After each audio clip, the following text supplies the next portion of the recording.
मेरे सभी श्रोताओं को मेरा प्यार भरा नमस्कार। आज मैं आपके लिए लाई हूँ हिंदी के महान साहित्यकार प्रेमचंद जी की लिखी हुई एक कहानी जिसका शीर्षक है लांछन। प्रेमचंद जी की रचनाओं का काल रहा है 1906 से 1936 तक।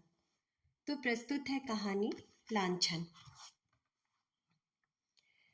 मुंशी श्याम किशोर के द्वार पर मुन्नू मेहतर ने झाड़ू लगाई, गुसल खाना धो धोकर साफ किया और तब द्वार पर आकर गृहिणी से बोला, माँ जी देख लीजिए, सब साफ कर दिया। आज कुछ खाने को मिल जाए सरकार। देवी रानी ने द्वार पर आकर कहा, अभी तो तुम्हें महीना पाए 10 दिन भी नहीं हुए, फिर इतनी जल्दी मांगने लगे। मुन्नू, क्या करूं माँ जी, खर्च नहीं चलता, अकेला आदमी, घर देखूं कि काम करूं। देवी, तो ब्याह क्यों नहीं कर लेते। मुन्नू, रुपए मांगते हैं सरकार, यहाँ खाने से नहीं बचता, थैली कहाँ से लाऊं। देवी, अभी तो तुम जवान हो, कब तक अकेले बैठे रहोगे। मुन्नू, हुजूर की इतनी निगाह है तो कहीं ना कहीं ठीक हो ही जाएगी, सरकार कुछ मदद करेंगे ना।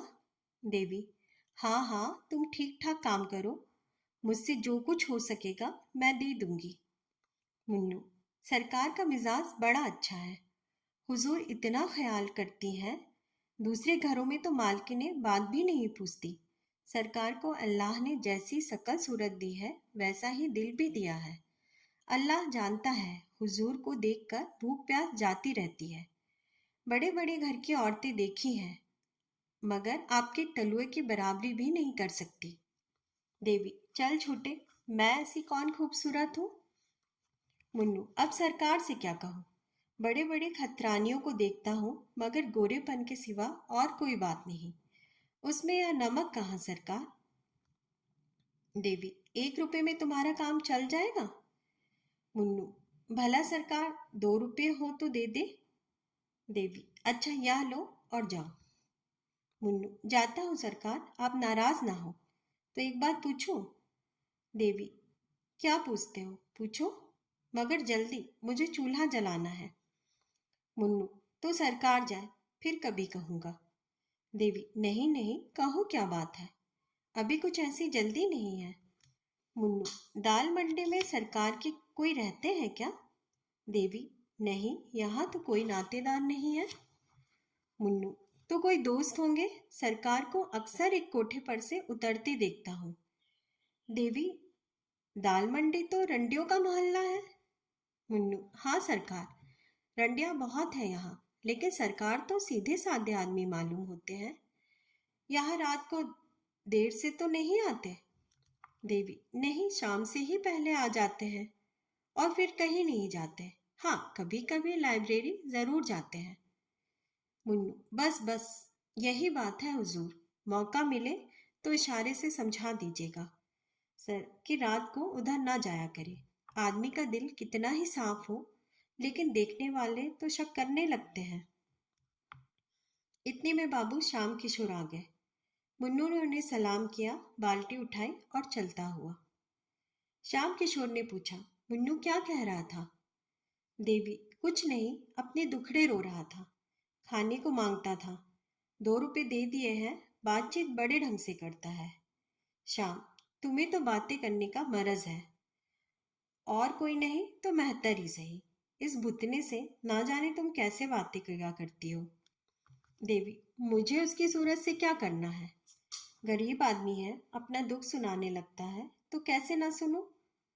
बाबू साहब ने बेले का गजरा रुमाल से निकालकर देवी के गले में डाल दिया, किंतु देवी के मुख पर प्रसन्नता का कोई चिन्ह नहीं दिखाई दिया। तिरछी निगाहों से देखकर बोली, आप आजकल दाल मंडी की सैर बहुत किया करते हैं। श्याम, कौन, मैं। देवी, जी हाँ तुम, मुझसे तो लाइब्रेरी का बहाना करके जाते हो और वहां जलसे होते हैं। श्याम, बिल्कुल झूठ, 16 आने झूठ, तुमसे कौन कहता था, यही मुन्नू। देवी, मुन्नू ने मुझसे कुछ नहीं कहा, पर मुझे तुम्हारी टोह मिलती रहती है। श्याम, तुम मेरी टोह मत लिया करो, शक करने से आदमी शक्की हो जाता है और तब बड़े बड़े अनर्थ हो जाते हैं। भला मैं दाल मंडी क्यों जाने लगा, तुमसे बढ़कर दाल मंडी में और कौन है? मैं तो तुम्हारी इन मद भरी आंखों का आशिक हूँ। अगर अप्सरा भी सामने आ जाए तो भी आंख उठाकर ना देखूं। आज शारदा कहाँ है? देवी नीचे खेलने चली गई है। श्याम नीचे मत जाने दिया करो। इक्के मोटरे बग्घियां दौड़ती रहती है। ना जाने कब क्या हो जाए। आज ही अर्दली बाजार में एक वारदात हो गई। 3 लड़के एक साथ दब गए। देवी 3 लड़के? बड़ा गजब हो गया। किसकी मोटर थी? श्याम इसका अभी तक पता नहीं चला। ईश्वर जानता है। तुम्हें यह गजरा बहुत खिल रहा है। देवी मुस्कुराकर चलो बातें न बनाओ। तीसरे दिन मुन्नू ने देवी से कहा, सरकार एक जगह सगाई ठीक हो रही है। देखिए फिर कॉल से फिर ना जाइएगा। मुझे आपका बड़ा भरोसा है। देवी देख ले औरत कैसी है। मुन्नू सरकार जैसी तकदीर में है वैसी है। घर की रोटियां तो मिलेंगी, नहीं तो अपने हाथों ठोकना पड़ता था। है क्या कि मिजाज की सीधी है। हमारी जात की औरतें बड़ी चंचल होती हैं हुजूर। सैकड़ों पीछे एक भी पाक ना मिलेगी। देवी मेहतर लोग अपनी औरतों को कुछ कहते नहीं। मुन्नू क्या कहे हुजूर, डरते हैं कि कहीं अपने आसना से चुगली खाकर हमारी नौकरी चाकरी न छुड़ा दे। मेहतरानियों पर बाबू साहबों की बहुत निगाह रहती है सरकार। देवी हंसकर चल झूठे। बाबू साहब की औरतें क्या मेहतरानियों से भी गई गुजरी होती हैं? मुन्नू अब सरकार कुछ न कहलाए। हुजूर को छोड़कर और तो कोई ऐसी बबुआन नहीं देखता जिसका कोई बखान करे। बहुत ही छोटा आदमी हूँ सरकार, पर बबुआइनों की तरह मेरी औरत होती तो उससे बोलने को जी नहीं चाहता। हुजूर के चेहरे मोहरे की कोई औरत मैंने तो नहीं देखी। देवी चल झूठे। इतनी खुशामद करना किससे सीखा? मुन्नू खुशामद नहीं करता सरकार, सच्ची बात कहता हूँ। हुजूर एक दिन खिड़की के सामने खड़ी थी। रजा मियाँ की निगाह आप पर पड़ गई। जूते की बड़ी दुकान है उनकी। अल्लाह ने जैसा धन दिया है वैसा ही दिल भी। आपको देखते ही आंखें नीचे कर ली। आज बातों बातों में हुजूर की सकल सूरत को सराहने लगे। मैंने कहा जैसी सूरत है वैसा सरकार को अल्लाह ने दिल भी दिया है। देवी अच्छा, यह लंबा सा सांवले रंग का जवान है? मुन्नू हाँ हुजूर वही।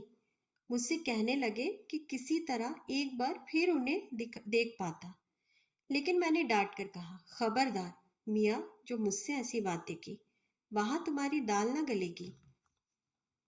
देवी तुमने बहुत अच्छा किया। निगोड़ो की आंख फूट जाए। जब इधर से जाता है खिड़की की ओर उसकी निगाह रहती है। कह देना इधर भूल कर भी ना ताके। मुन्नू कह दिया है हुजूर। हुक्म हो तो चलूं, और तो कुछ साफ नहीं करना है। सरकार के आने की बेला हो गई है। मुझे देखेंगे तो कहेंगे यहाँ क्या बातें कर रहा है। देवी ये रोटियां लेते जाओ, आज चूल्हे से बच जाओगे। मुन्नू अल्लाह हुजूर को सलामत रखे।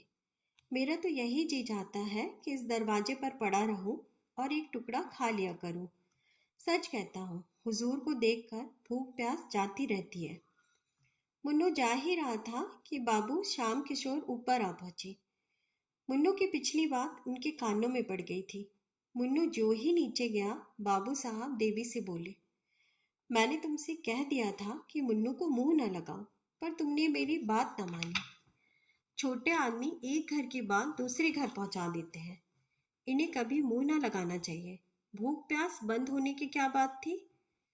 देवी क्या जाने भूख प्यास कैसी, ऐसी तो कोई बात ना थी।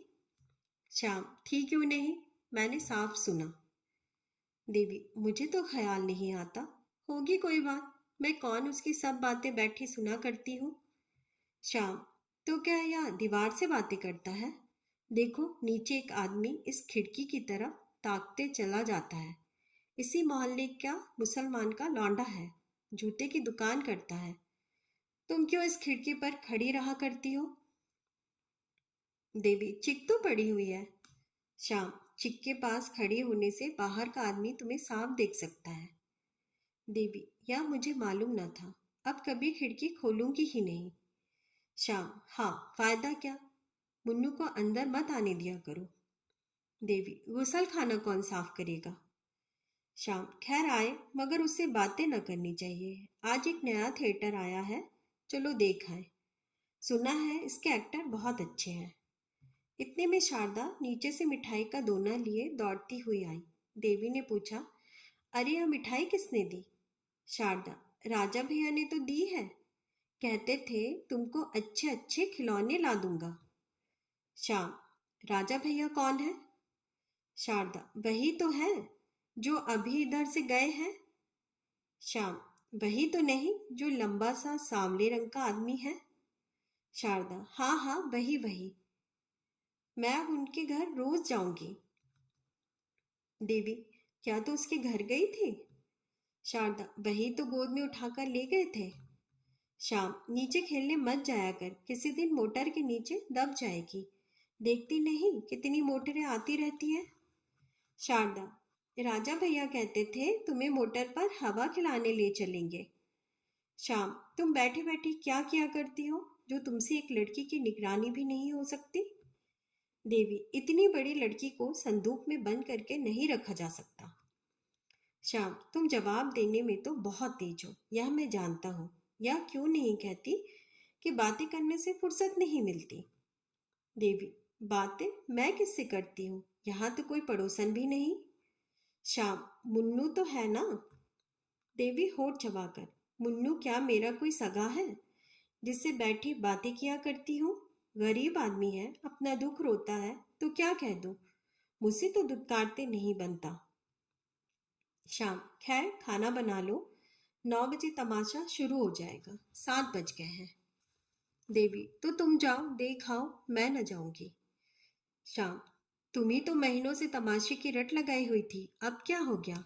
क्या कसम खा ली है कि यह जो बात कहे वह मैं कभी नहीं मानूंगी? देवी, जाने क्यों तुम्हारा ऐसा ख्याल है, मैं तो तुम्हारी इच्छा पाकर ही कोई काम करती हूँ। मेरे जाने से कुछ और पैसे खर्च हो जाएंगे और रुपए कम पड़ जाएंगे तो तुम मेरी जान खाने लगोगे। यही सोचकर मैंने कहा था। अब तुम कहते हो तो चली चलूंगी। तमाशा देखना किसे बुरा लगता है? 9 बजे शाम किशोर एक तांगे पर बैठकर देवी और शारदा के साथ थिएटर देखने चले। सड़क पर थोड़ी ही दूर गए कि पीछे से एक और तांगा आ पहुंचा। इस पर रजा बैठा हुआ था और उसके बगल में, हाँ, उसके बगल में बैठा था मुन्नू मेहतर, जो बाबू साहब के घर में सफाई करता था। देवी ने उन दोनों को देखते ही सिर झुका लिया। उसे आश्चर्य हुआ कि रजा और मुन्नू में इतनी गाढ़ी मित्रता है कि रजा उसे तांगे पर बैठाकर सैर कराने ले जाता है। शारदा रजा को देखते ही बोल उठी, बाबूजी देखो, वह राजा भैया आ रहे हैं, ताली बजाकर। राजा भैया, इधर देखो, हम लोग तमाशा देखने जा रहे हैं। रजा ने मुस्कुरा दिया, मगर बाबू साहब मारी क्रोध के तिलमिला उठे। उन्हें ऐसा मालूम हुआ कि ये दुष्ट केवल पीछा करने के लिए आ रहे हैं। इन दोनों में जरूर साठ गांठ है। नहीं तो रजा मुन्नू को साथ क्यों लेता? उनसे पीछा छुड़ाने के लिए उन्होंने तांगे वाले से कहा, और तेज ले चलो, देर हो रही है। तांगा तेज हो गया। रजा ने भी अपना तांगा तेज कर लिया। बाबू साहब ने जब तांगे को धीमा करने को कहा तो रजा का तांगा भी धीमा हो गया। आखिर बाबू साहब ने झुंझला कर कहा, तुम तांगे को छावनी की ओर ले चलो, हम थिएटर देखने नहीं जाएंगे। तांगे वाले ने उनकी ओर कुतूहल से देखा और तांगा फेर दिया। रजा का तांगा भी फिर गया। बाबू साहब को इतना क्रोध आ रहा था कि रजा को ललकारूं, पर डरते थे कहीं झगड़ा हो गया तो बहुत से आदमी जमा हो जाएंगे और व्यर्थ ही झेप होगी। लहू का घूंट पीकर रह गए। अपने ही ऊपर झुंझलाने लगे कि नाहक आया, क्या जानता था कि ये दोनों शैतान सिर पर सवार हो जाएंगे। मुन्नू को तो कल ही निकाल दूंगा। रजा का तांगा कुछ दूर चलकर दूसरी तरफ मुड़ गया और बाबू साहब का क्रोध कुछ शांत हुआ। किंतु अब थिएटर जाने का समय न था। छावनी से घर लौट आए। देवी ने कोठे पर आकर कहा, मुफ्त में तांगे वाले को 2 रुपए देने पड़े। श्याम किशोर ने उसकी ओर रक्त शोषक दृष्टि से देखकर कहा, और मुन्नू से बातें करो और खिड़की पर खड़े होकर रजा को छवि दिखाओ। तुम ना जाने क्या करने पर तुली हुई हो। देवी, ऐसी बातें मुंह से निकालते तुम्हें शर्म नहीं आती? तुम मेरा व्यर्थ ही अपमान करते हो। इसका फल अच्छा ना होगा। मैं किसी मर्द को तुम्हारे पैरों की धूल के बराबर भी नहीं समझती। उस अभागे मेहतर की क्या हकीकत है? तुम मुझे इतनी नीच समझते हो? श्याम, नहीं, मैं तुम्हें इतना नीच नहीं समझता, मगर बेसमझ जरूर समझता हूँ। तुम्हें इस बदमाश को कभी मुंह ना लगाना चाहिए था। अब तो तुम्हें मालूम हो गया कि वह छटा हुआ शोहदा है, या अब भी कुछ शक है?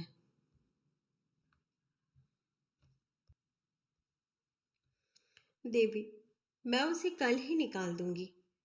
मुंशी जी लेटे पर चित्त अशांत था। वह दिन भर दफ्तर में रहते थे। क्या जान सकते थे कि उनके पीछे देवी क्या करती है? वह यह तो जानते थे कि देवी पतिव्रता है, पर यह भी जानते थे कि अपनी छवि दिखाने का सुंदरियों को मरज होता है। देवी जरूर बन ठनकर खिड़की पर खड़ी होती है, और मोहल्ले के शोहदे उसको देख देख कर मन में ना जाने क्या क्या कल्पना करते होंगे। इस व्यापार को बंद कराना उन्हें अपने काबू से बाहर मालूम होता था। शोहदे वशीकरण की कला में निपुण होते हैं। ईश्वर ना करे इन बदमाशों की निगाह किसी भले घर की बहू बेटी पर पड़े। इनसे पिंड कैसे छुड़ाएं?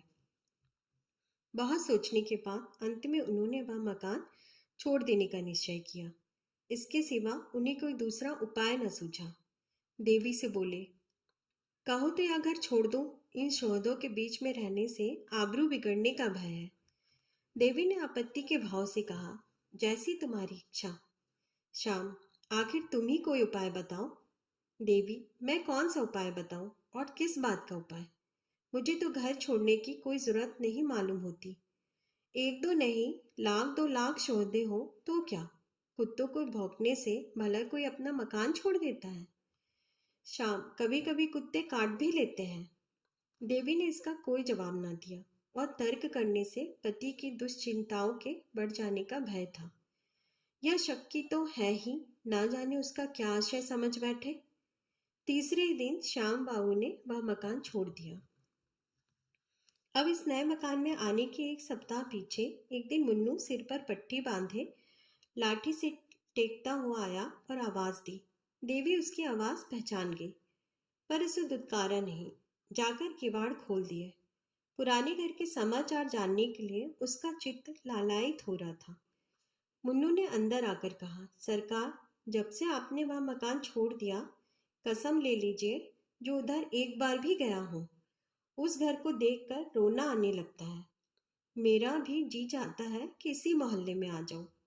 पागलों की तरह इधर उधर मारा मारा फिरता हूँ सरकार, किसी काम में जी नहीं लगता। बस हर घड़ी आप ही की याद आती रहती है।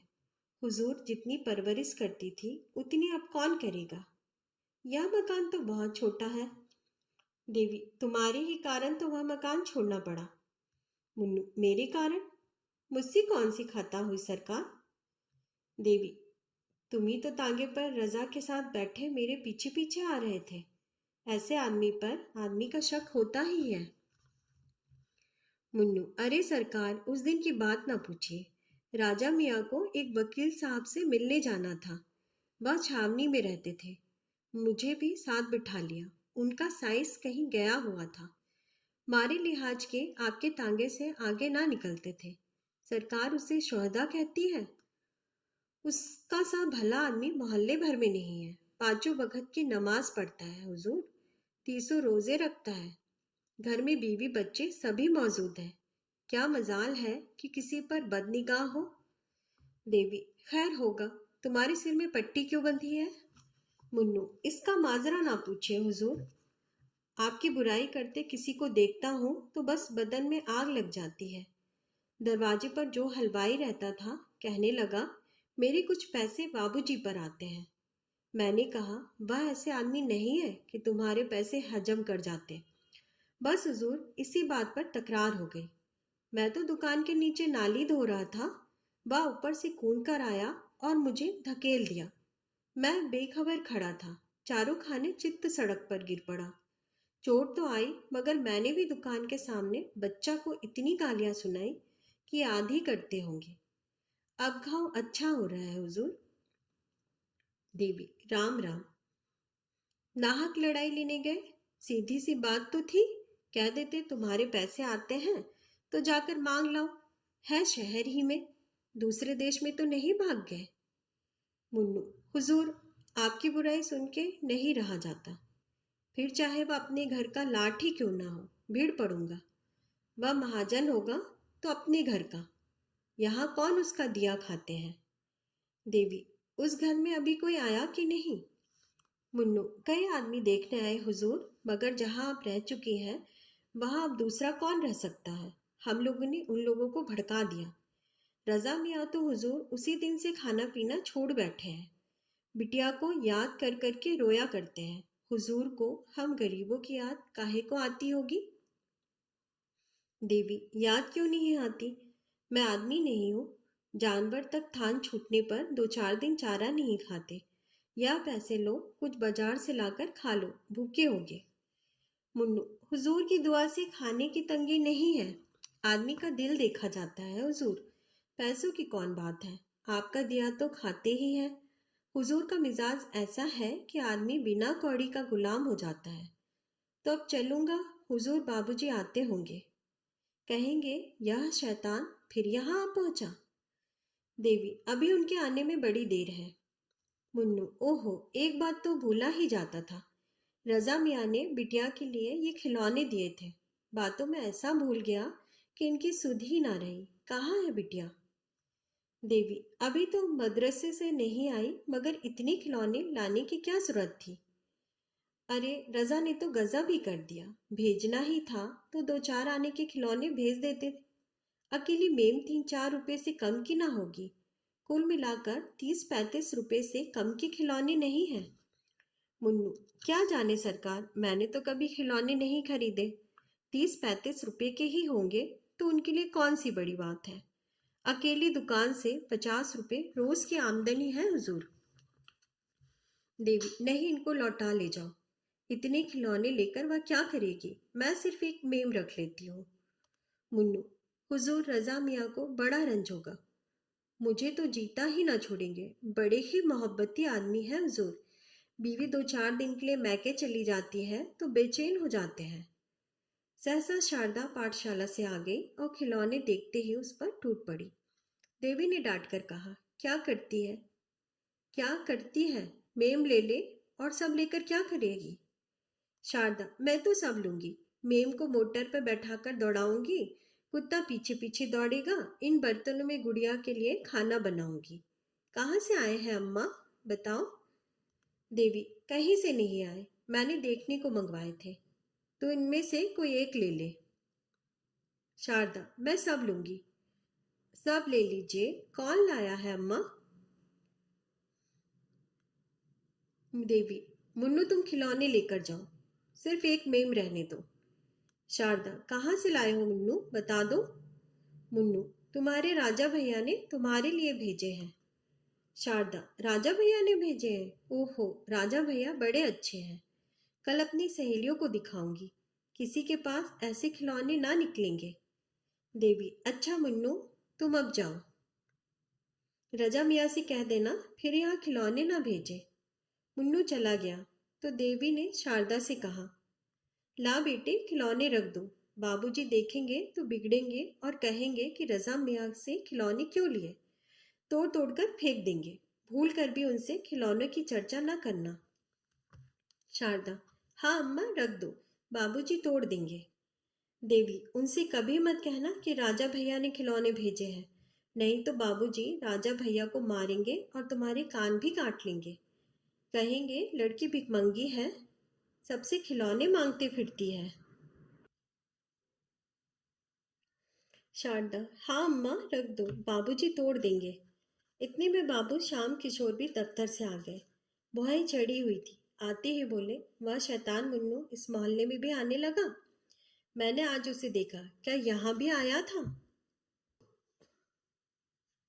हुए कहा, हाँ आया तो था। श्याम, और तुमने आने दिया? मैंने मना ना किया था कि उसे कभी अंदर कदम ना रखने देना। देवी आकर द्वार खटखटाने लगा तो क्या करती? श्याम उसके साथ वह सौदा भी रहा होगा। देवी उसके साथ और कोई नहीं था। श्याम तुमने आज भी ना कहा होगा यहाँ मत आया कर। देवी मुझे तो इतना ख्याल ना रहा। और अब वह यहाँ क्या करने आएगा? श्याम जो करने आज आया था वही करने फिर आएगा। तुम मेरे मुंह में कालिक लगाने पर तुली हो। देवी ने क्रोध में अटकर कहा, मुझसे तुम ऐसी ऊट पटांग बातें मत किया करो, समझ गए? तुम्हें ऐसी बातें मुंह से निकालते शर्म भी नहीं आती? एक बार पहले भी तुमने कुछ ऐसी ही बातें कही थी। आज फिर तुम वही बातें कर रहे हो। अगर तीसरी बार ये शब्द मैंने सुने तो नतीजा बुरा होगा, इतने कह ही देती हूँ। तुमने मुझे कोई वेश्या समझ लिया है?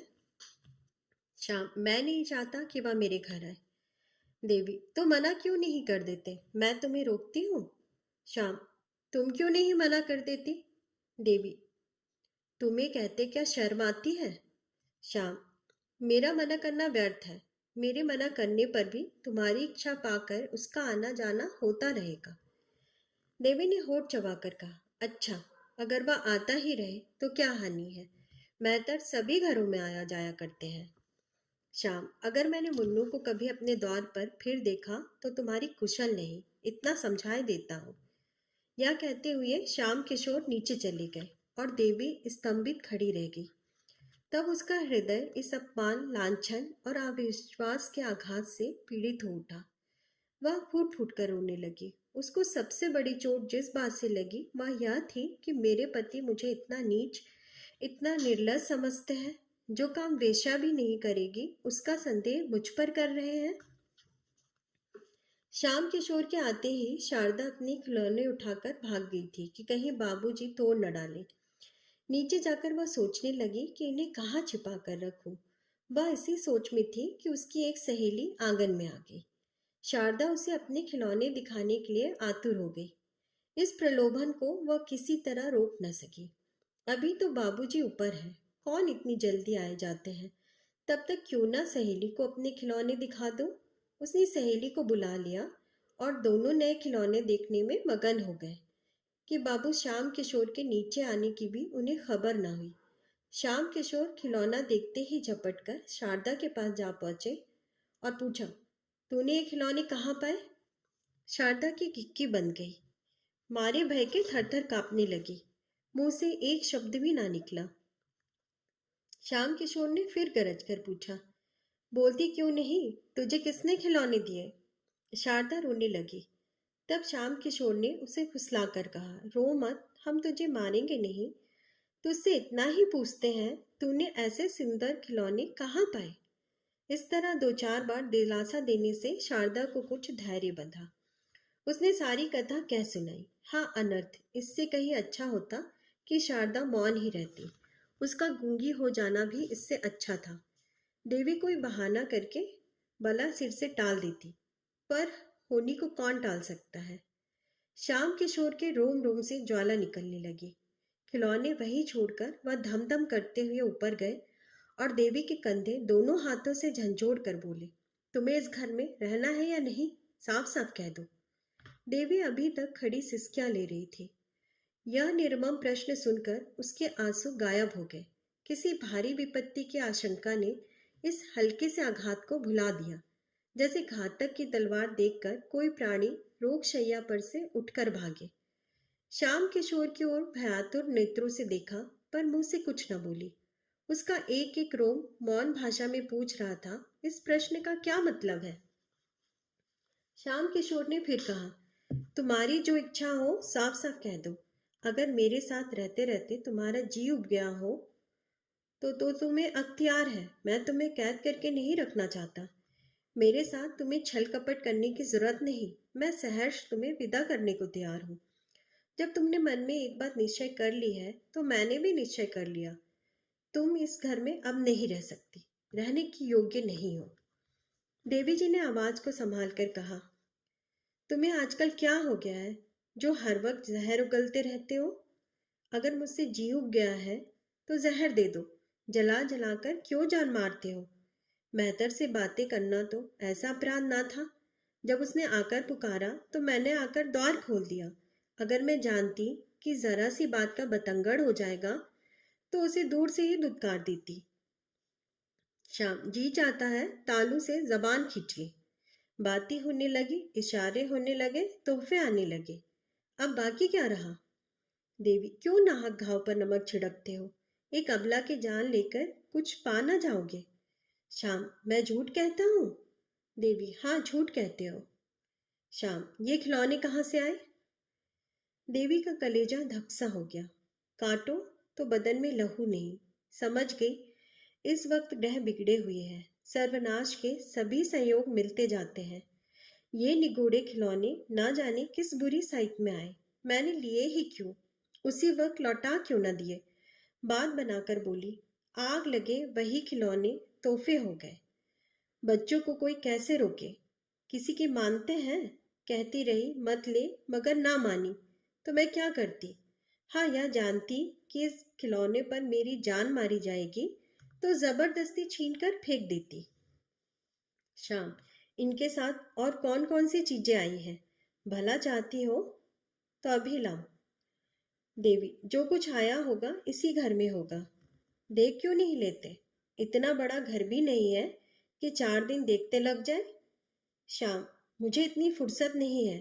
खैरियत इसी में है कि जो चीजें आई हो लाकर मेरे सामने रख दो।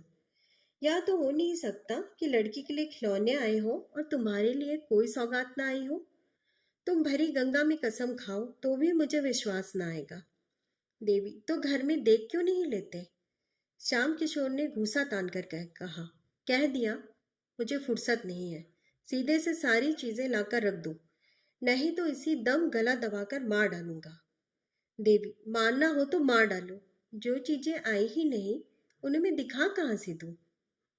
श्याम किशोर ने क्रोध में उन्मत्त होकर देवी को इतनी जोर से धक्का दिया कि वह चारों खाने चित्त जमीन पर गिर पड़ी। जब उसके गले पर हाथ रखकर बोले, दबा दूं गला, ना दिखलाएगी तो उन चीजों को। देवी, जो अरमान हो पूरे कर लो। शाम, खून पी जाऊंगा?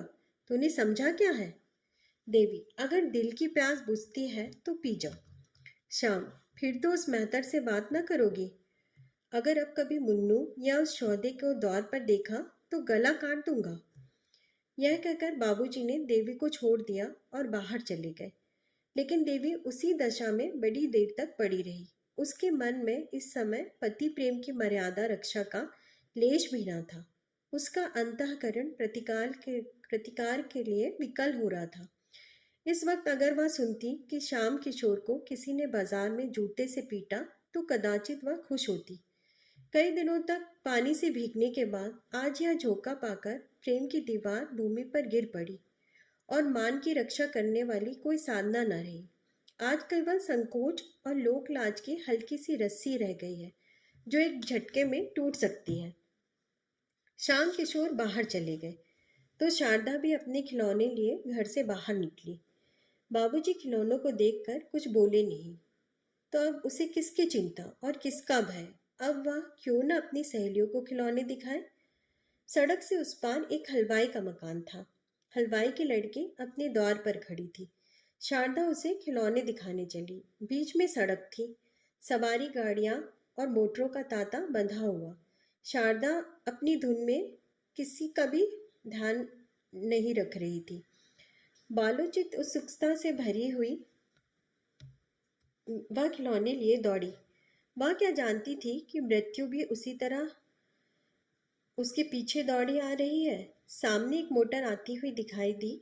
दूसरी ओर से एक बग्घी आ रही थी। शारदा ने चाहा दौड़कर उस पार निकल जाए। मोटर ने बिगुल बजाया। शारदा ने जोर मारा कि सामने से निकल जाए, पर होनी को कौन टालता। मोटर बालिका को रोनती हुई चली गई। सड़क पर एक मांस का लोथ पड़ा रह गया। खिलौने जो के दो थे, उनमें से एक भी ना टूटा था। खिलौने रह गए, खेलने वाला चला गया। दोनों में कौन स्थायी है और कौन अस्थायी, इसका फैसला कौन करे? चारों ओर से लोग दौड़ पड़े। अरे यह तो बाबूजी की लड़की है जो ऊपर वाले मकान में रहते हैं। लोथ कौन उठाए? एक आदमी लपक कर दौर पर आया और उसने कहा, बाबूजी, आपकी लड़की तो सड़क पर नहीं खेल रही थी। जरा नीचे तो आ जाइए। देवी ने छज्जे पे खड़े होकर सड़क की ओर देखा तो शारदा की लोथ पड़ी हुई थी। चीख मारकर बेहताशा नीचे दौड़ी और सड़क पर आकर बालिका को गोद में उठा लिया। उसके पैर कांपने लगे। इस वज्रपात ने उसे स्तंभित कर दिया। रोना भी ना आया। मोहल्ले के कई आदमी पूछने लगे, बाबूजी कहाँ गए हैं? उनको कैसे बुलाया जाए? देवी क्या जवाब देती? वह तो संज्ञाहीन हो गई थी। लड़की की लाश गोद में लिए उसके रक्त से अपने वस्त्रों को भिगोती आकाश की ओर ताक रही थी, मानो देवता से पूछ रही हो, क्या सारी विपत्तियां मुझी पर? अंधेरा होता जाता था, पर बाबूजी का पता नहीं, कुछ मालूम भी नहीं वह कहाँ गए हैं। धीरे धीरे 9 बजे, पर अब तक बाबूजी ना लौटे। इतनी देर तक बाहर ना रहते थे। क्या आज ही उन्हें भी गायब होना था? 10 बज गए। अब देवी रोने लगी। उसे लड़की की मृत्यु का इतना दुख ना था जितनी अपनी असमर्थता का। वह कैसे शव की दाह क्रिया करेगी? कौन उसके साथ जाएगा? क्या इतनी रात गए कोई उसके साथ चलने पर तैयार होगा? अगर कोई नहीं गया तो क्या उसे अकेली ही जाना पड़ेगा? क्या रात भर लोथ पड़ी रहेगी? जो जो सन्नाटा होता जाता था, देवी को भय होता था। वह पछता रही थी कि शाम ही को क्यों ना इसे लेकर चली गई। 11 बजे थे। सहसा किसी ने द्वार खोला। देवी उठकर खड़ी हो गई। समझी बाबूजी आ गए। उसका हृदय उमड़ आया और वह रोती हुई बाहर आई। पर आह, यह बाबूजी न थे, ये पुलिस के आदमी थे जो इस मामले की तहकीकात करने आए थे। 5 बजे की घटना थी। तहकीकात होने लगी 11 बजे। आखिर थानेदार भी तो आदमी है। वह भी तो संध्या समय घूमने फिरने जाते ही हैं। घंटे भर तक तहकीकात होती रही। देवी ने देखा अब संकोच से काम न चलेगा। थानेदार ने उससे जो कुछ पूछा उसका उत्तर उसने निसंकोच भाव से दिया। जरा भी ना शर्माई, जरा भी ना झिझकी। थानेदार भी दंग रह गया। जब सबके बयान लिखकर दारोगा जी चलने लगे तो देवी ने कहा, आप उस मोटर का पता लगाएंगे? दरोगा, अब तो शायद ही उसका पता लगे। देवी, तो उसको कुछ सजा ना होगी? दरोगा, मजबूरी है, किसी को नंबर भी तो नहीं मालूम। सरकार इसका कुछ इंतजाम नहीं करती? गरीबों के बच्चे इस तरह कुचले जाते रहेंगे? दरोगा, इसका क्या इंतजाम हो सकता है? मोटरें तो बंद नहीं हो सकती। देवी, कम से कम पुलिस वालों को यह तो देखना चाहिए कि शहर में कोई बहुत तेज ना चलाए। मगर आप लोग ऐसा क्यों करने लगे? आपके अफसर भी तो मोटरों पर बैठते हैं। आप उनकी मोटर रोकेंगे तो नौकरी कैसी रहेगी? थानेदार लज्जित होकर चला गया। जब लोग सड़क पर पहुंचे तो एक सिपाही ने कहा, महरिया बड़ी टनमन दिखात है। थानेदार, अजी, इसने तो मेरा नाटका बंद कर दिया। किस गजब का हुस्न पाया है। मगर कसम ले लो, जो मैंने एक बार भी उसकी तरफ निगाह की हो, ताकने की हिम्मत ही ना पड़ती थी। बाबू श्याम किशोर 12 बजे के बाद नशे में चूर घर पहुंचे। उन्हें यह खबर रास्ते में ही मिल गई थी। रोते हुए घर में दाखिल हुए। देवी भरी बैठी थी। सोच रखा था आज चाहे जो हो जाए पर फटकारूंगी जरूर। पर उनको रोते देखा तो सारा गुस्सा गायब हो गया। खुद भी रोने लगी। दोनों बड़ी देर तक रोते रहे। इस विपत्ति ने दोनों के हृदय को एक दूसरे की ओर बड़ी जोर से खींचा। उन्हें ऐसा ज्ञात हुआ कि उनमें फिर पहले का सा प्रेम जागृत हो गया है। प्रातःकाल जब लोग दाह क्रिया करके लौटे तो श्याम किशोर ने देवी की ओर स्नेह से देखकर करुण स्वर में कहा, तुम्हारा जी आज अकेले कैसे लगेगा? देवी, तुम 10-5 दिन की छुट्टी ना ले सकोगे? श्याम, यही तो मैं भी सोचता हूँ, 15 दिन की छुट्टी ले लूँ। श्याम बाबू दफ्तर से छुट्टी लेने चले गए। इस विपत्ति में भी आज देवी का हृदय जितना प्रसन्न था उधर महीनों से ना हुआ। बालिका को खोकर वह विश्वास और प्रेम पा गई थी और यह उसके आंसू पोंछने के लिए कुछ कम न था। आह अभागिनी, खुश मत हो। तेरे जीवन का वह अंतिम कांड होना अभी बाकी है जिसकी तू आज कल्पना नहीं कर सकती। दूसरे दिन बाबू श्याम किशोर घर पर ही थे कि मुन्नू ने आकर सलाम किया। श्याम किशोर ने जरा कड़ी आवाज में कहा, क्या है जी, तुम क्यों बार बार यहाँ आया करते हो? मुन्नू बड़े दीन भाव से बोला, मालिक, कल की बात जो सुनता हूँ उसी से रंज होता है। मैं तो हुजूर का गुलाम ठहरा, अब नौकर नहीं हूँ, तो क्या सरकार का नमक तो खा चुका हूँ? भला वह हड्डियों से निकल सकता है? कभी कभार हाल हवाल पूछने आ जाता हूँ। जब से कल वाली बात सुनी है, हुजूर ऐसा कसक हो रहा है कि क्या कहूँ। कैसी प्यारी बच्ची थी, देखकर दुख दूर हो जाता था। मुझे देखते ही मुन्नू मुन्नू करके दौड़ती थी। जब गैरों का यह हाल है, तो हुजूर के दिल पर जो कुछ बीत रही होगी, हुजूर ही जानते होंगे। श्याम बाबू कुछ नर्म होकर बोले, ईश्वर की मर्जी में इंसान का क्या चारा। मेरा तो घर ही अंधेरा हो गया, अब यहाँ रहने को जी नहीं चाहता। मुन्नू, मालकिन तो और भी बेहाल होंगी। शाम, हुआ ही चाहिए। मैं तो उसे शाम सवेरे खिला लिया करता था। माँ तो दिन भर साथ रहती थी। मैं तो काम धंधों में भूल भी जाऊंगा, वह कहाँ भूल सकती है। उसकी तो सारी जिंदगी का रोना है। पति को मुन्नू से बातें करते सुन देवी ने कोठे पर से आंगन की ओर देखा। मुन्नू को देखकर उसकी आंखों में बेअख्तियार आंसू भर आए। बोली, मुन्नू, मैं तो लुट गई। मुन्नू, हुजूर अब सब्र कीजिए, रोने धोने से क्या फायदा। यही सब अंधेर देखकर तो कभी कभी अल्लाह मियाँ को जालिम कहना पड़ता है। जो बेईमान है, दूसरों का गला काटते फिरते हैं, उनसे अल्लाह मियाँ भी डरते हैं। जो सीधे और सच्चे हैं, उन्हीं पर आफत आती है। मुन्नू देवी को दिलासा देता रहा। श्याम बाबू भी उसकी बातों का समर्थन करते जाते थे। जब वह चला गया तो बाबू साहब ने कहा, आदमी तो कुछ बुरा मालूम नहीं होता। देवी ने कहा, मोहब्बती आदमी है, रंजना होता तो यहाँ क्यों आता। 15 दिन गुजर गए। बाबू साहब फिर दफ्तर जाने लगे। मुन्नू इस बीच में फिर कभी ना आया। अब तक तो देवी का दिन पति से बातें करने में कट जाता था, लेकिन अब उनके चले जाने पर उसे बार बार शारदा की याद आती। प्रायः सारा दिन ही रोते कटता था। मोहल्ले की दो चार नीच जाति की औरतें आती थी, लेकिन देवी का उनसे मन न मिलता था। वे झूठी सहानुभूति दिखाकर देवी से कुछ ऐंठना चाहती थी। एक दिन कोई 4 बजे मुन्नू फिर आया और आंगन में खड़े होकर बोला, मालकिन, मैं हूँ मुन्नू, जरा नीचे आ जाइएगा। देवी ने ऊपर से ही पूछा, क्या काम है, कहो तो। मुन्नू, जरा आइए तो। देवी नीचे आई तो मुन्नू ने कहा, रजा मियाँ बाहर खड़े हैं और हुजूर से मातम पुरसी करते हैं। देवी ने कहा, जाकर कह दो, ईश्वर की जो मर्जी थी वह हुई। रजा दरवाजे पर खड़ा था। यह बातें उसने साफ सुनी, बाहर से ही बोला, खुदा जानता है, जब से यह खबर सुनी है दिल के टुकड़े हुए जाते हैं। मैं जरा दिल्ली चला गया था, आज ही लौट के आया हूँ। अगर मेरी मौजूदगी में यह वारदात हुई होती तो और क्या कर सकता था, मगर मोटर वाले को बिना सजा कराए ना छोड़ता। चाहे किसी राजा ही की मोटर होती, सारा शहर छान डालता। बाबू साहब चुपके होके बैठे रहे, यह भी कोई बात है। मोटर चलाकर क्या कोई किसी की जान ले लेगा। फूलसी बच्ची को जालिमों ने मार डाला। हाय, अब कौन मुझे राजा भैया कहकर पुकारेगा। खुदा की कसम, उसके लिए दिल्ली से टोकरी भर खिलौने ले आया हूँ। क्या जानता था कि यहाँ यह सितम हो गया। मुन्नू देख, यह ताबीज ले जाकर बहू जी को दे दे, इसे अपने जोड़े में बांध लेंगी। खुदा ने चाहा तो उन्हें किसी तरह की दहशत या खटका ना रहेगा। उन्हें बार बार ख्वाब दिखाई देते होंगे, रात की नींद उचट जाती होगी, दिल घबराया करता होगा।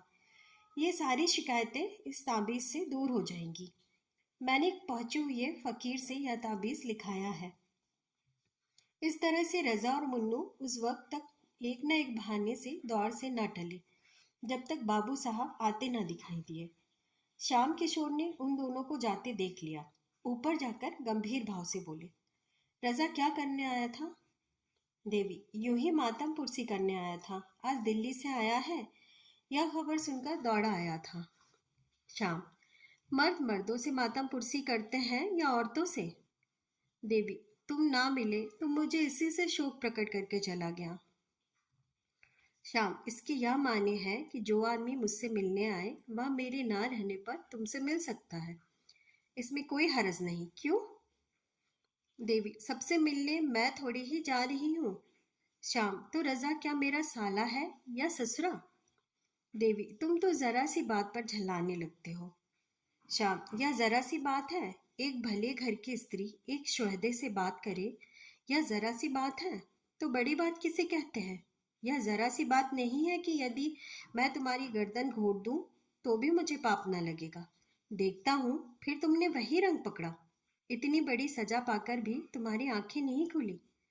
क्या अब क्या मुझे ले बेचना चाहती हो? देवी सन्नाटे में आ गई। एक तो लड़की का शोक, उस पर यह अपशब्दों की बौछार और भीषण आक्षेप। उसके सिर में चक्कर सा आ गया। बैठकर रोने लगी। इस जीवन से तो मौत कहीं अच्छी, केवल यही शब्द उसके मुंह से निकले।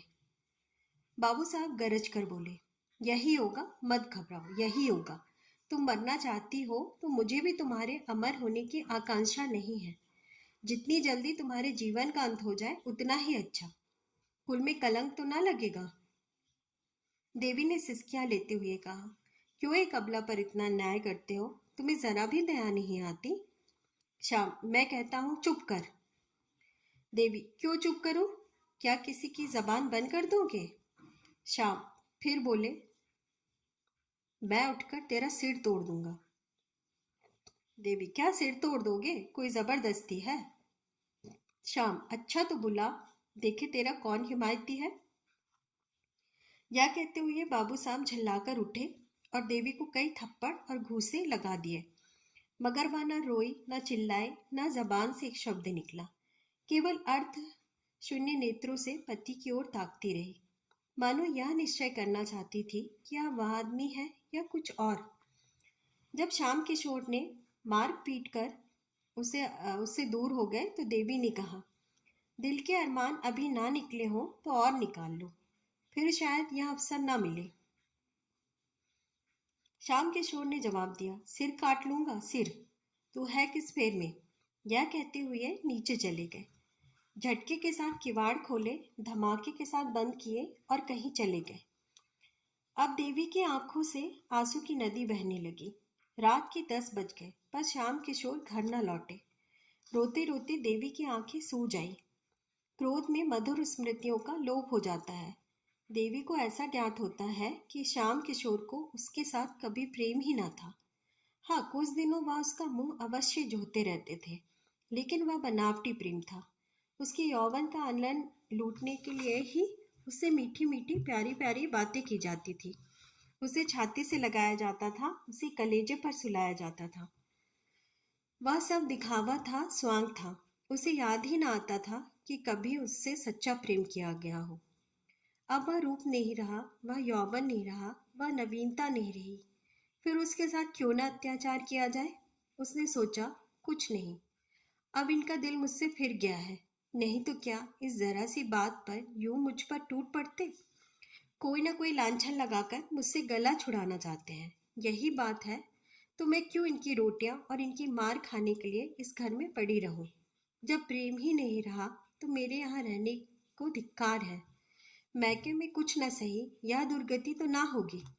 इनकी यही इच्छा है तो यही सही, मैं भी समझ लूंगी कि विधवा हो गई। जो जो रात गुजरती थी देवी के प्राण सूख जाते थे। उसे यह धड़का समाया हुआ था कि कहीं वह आकर फिर न मारपीट शुरू कर दे। कितने क्रोध में भरे हुए यहाँ से गए हैं। वाह री तकती, अब मैं इतनी नीच हो गई कि मेहतरों से, जूते वालों से आशनाई करने लगी। इस भले आदमी को ऐसी बातें मुंह से निकालते शर्म नहीं आती? न जाने इनके मन में ऐसी बातें आती कैसी हैं। कुछ नहीं, यह स्वभाव के नीच, दिल के मैले, स्वार्थी आदमी है। नीचों के साथ नीची बनना चाहिए। मेरी भूल थी कि इतने दिनों से इनकी घुड़कियां सहती रही। जहाँ इज्जत नहीं, मर्यादा नहीं, प्रेम नहीं, विश्वास नहीं, वहां रहना बेहयाई है। कुछ मैं इनके हाथ बिक तो नहीं गई कि यह जो चाहे करे, मारे या काटे, पड़ी सहा करूं। सीता जैसी पत्नियां होती थी तो राम जैसे पति भी तो थे। देवी को ऐसी शंका होने लगी कि कहीं श्याम किशोर आते ही आते सचमुच उसका गला न दबा दे या छुरी भोंक दे। वह समाचार पत्रों में ऐसी कई हरजाइयों की खबरें पढ़ चुकी थी। शहर में ऐसी कई घटनाएं हो चुकी थी। मारे भय के थरथरा उठी। यहाँ रहने से प्राणों की कुशल ना थी। देवी ने कपड़ों की एक छोटी सी बगुची बांधी और सोचने लगी। यहाँ से कैसे निकलूं? और फिर यहाँ से निकलकर जाऊं कहाँ? कहीं इसी वक्त मुन्नू का पता लग जाता तो बड़ा काम निकलता। वह मुझे क्या मैके ना पहुंचा देता? एक बार मैके पहुंच भर जाती, फिर तो लाला सिर पटक कर रह जाए, भूल कर भी ना हो। यह भी याद रखेंगे। रुपए क्यों छोड़ दूं जिसमें यहाँ मजे से कुलछर्रे उड़ाए? मैंने ही तो काट छाट कर जमा किए हैं। इनकी कौन सी ऐसी बड़ी कमाई थी? खर्च करना चाहती तो कौड़ी न बचती, पैसा पैसा बचाती रहती थी। देवी ने जाकर नीचे के किवाड़ बंद कर दिए, फिर संदूक खोलकर अपने सारे जेवर और रुपए निकालकर बक्ची में बांध लिए। सबके सब करेंसी नोट थे, विशेष बोझ भी ना हुआ। एकाएक किसी ने सदर दरवाजे पर जोर से धक्का मारा। देवी सहम उठी। ऊपर से झांक कर देखा, श्याम बाबू थे। उनकी हिम्मत ना पड़ी कि जाकर द्वार खोल दे। फिर तो बाबू साहब ने इतनी जोर से धक्के मारने शुरू किए मानो किवाड़ ही तोड़ डालेंगे। इस तरह द्वार खुलवाना ही उनके चित्त की दशा को साफ प्रकट कर रहा था। देवी शेर के मुंह में जाने का साहस न कर सकी। आखिर श्याम किशोर ने चिल्लाकर कहा, ओ डैम, किवाड़ खोल, किवाड़ खोल, अभी खोल। देवी की रही सही हिम्मत जाती रही। श्याम किशोर नशे में चूर थे। होश में शायद दया आ जाती, इसलिए शराब पी कर आए हैं। किवाड़ तो ना खोलूंगी, चाहे तोड़ ही डालो। अब तुम मुझे इस घर में पाओगे ही नहीं। मारोगे कहाँ से? तुम्हें खूब पहचान गई। शाम किशोर 15-20 मिनट तक शोर मचाने और किवाड़ हिलाने के बाद उल जलूल बकते चले गए। 2-4 पड़ोसियों ने फटकारे भी सुनाई। आप भी तो क्या पढ़े लिखे आदमी होकर आधी रात को घर आते हैं? नींद ही तो है, नहीं खुलती तो क्या कीजिएगा? जाइए, किसी यार दोस्त के घर लेट रहिए, सवेरे आइएगा। श्याम किशोर के जाते ही देवी ने बक्ची उठाई और धीरे धीरे नीचे उतरी।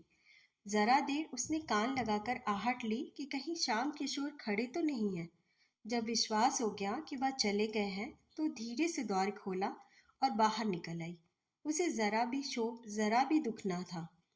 बस केवल एक इच्छा थी कि यहाँ से बचकर भाग जाओ। कोई ऐसा आदमी ना था जिस पर वह भरोसा कर सके, जो इस संकट में काम आ सके। था तो बस वही मुन्नू मेहतर। अब उसी के मिलने पर उसकी सारी आशाएं अवलंबित थी। उसी से मिलकर वह निश्चय करेगी कि कहाँ जाए, कैसे रहे। मैके जाने का अब उसका इरादा न था। उसे भय होता था कि मैके में श्याम किशोर से वह अपनी जान ना बचा सकेगी। उसे यहाँ ना पाकर वह अवश्य उसके मैके जाएंगे और उसे जबरदस्ती खींच लाएंगे। वह सारी यातनाएं, सारे अपमान सहने को तैयार थी, न थी। केवल श्याम किशोर की सूरत भी नहीं देखना चाहती थी। प्रेम अपमानित होकर द्वेष में बदल जाता है। थोड़ी ही दूर पर चौराहा था। कई तांगे वाले खड़े थे। देवी ने एक इक्का किया और उससे स्टेशन चलने को कहा। देवी ने रात स्टेशन पर काटी। प्रातःकाल उसने एक तांगा किराए पर किया और पर्दे में बैठ चौक जा पहुंची। अभी दुकानें न खुली थी, लेकिन पूछने पर रजा मियाँ का पता चल गया। उसकी दुकान पर एक लौंडा झाड़ू लगा रहा था। देवी ने उसे बुलाकर कहा, जाकर रजा मियाँ से कह दे कि शारदा की अम्मा तुमसे मिलने आई है, अभी चलिए। 10 मिनट में रजा और मुन्नू आ पहुंची। देवी ने सजल नेत्र होकर कहा, तुम लोगों के पीछे मुझे घर छोड़ना पड़ा। कल रात को तुम्हारा मेरे घर आना गजब हो गया। जो कुछ हुआ वह फिर कहूंगी। मुझे कहीं एक घर दिला दो। घर ऐसा हो कि बाबू साहब को मेरा पता न चले, नहीं तो वह मुझे जीती न छोड़ेंगे। रजा ने मुन्नू की ओर देखा, मानो कह रहा है, देखो चाल कैसी ठीक थी। देवी से बोला, आप निशा खाते रहें, ऐसा घर दिला दूंगा कि बाबू साहब के बाबा साहब को भी पता न चलेगा। आपको किसी बात की तकलीफ ना होगी। हम आपके पसीने की जगह खून बहा देंगे। सच पूछो तो बहू जी, बाबू साहब आपके लायक थे ही नहीं। मुन्नू, कहाँ की बात भैया, आप रानी लायक हैं। मैं मालकिन से कहता था कि बाबू साहब को दाल मंडी की हवा लग गई है, पर आप मानती ही ना थी। आज रात थी को मैंने गुलाब जान के कोठे पर से उतरते देखा, नशे में चूर थे। देवी, झूठी बात, उनकी यह आदत नहीं। गुस्सा उन्हें जरूर बहुत है और गुस्से में आकर उन्हें नेक बद कुछ नहीं सोचता, लेकिन निगाह के बुरे नहीं। मुन्नू, हुजूर मानती ही नहीं तो क्या करूं? अच्छा, कभी दिखा दूंगा, तब तो मानिएगा। रजा, अभी दिखाना पीछे, इस वक्त आपको मेरे घर पहुंचा दे। ऊपर ले जाना, तब तक मैं एक मकान देखने जाता हूँ, आपके लायक बहुत ही अच्छा। देवी, तुम्हारे घर में बहुत सी औरतें होंगी। रजा, कोई नहीं है बहू जी, सिर्फ एक बुढ़िया मामी है। वह आपके लिए एक कहारिन बुला देगी, आपको किसी बात की तकलीफ ना होगी। मैं मकान देखने जा रहा हूँ। देवी, जरा बाबू साहब की तरफ भी होते आना, देखना घर आए कि नहीं। रजा, बाबू साहब से तो मुझे चिढ़ हो गई है, शायद नजर में आ जाए तो मेरी उनसे लड़ाई हो जाए। जो मर्द आप जैसी हुस्न की देवी की कदर नहीं कर सकता, वह आदमी नहीं। मुन्नू, बहुत ठीक कहते हो भैया, ऐसी शरीफ जादी को ना जाने किस मुंह से डांटते हैं। मुझे इतने दिन हुजूर की गुलामी करते हो गए, कभी एक बात ना कही। रजा मकान देखने गया और तांगा रजा के घर की तरफ चला। देवी के मन में इस समय एक शंका का आभास हुआ, कहीं ये दोनों सचमुच शोहदे तो नहीं है। लेकिन कैसे मालूम हो?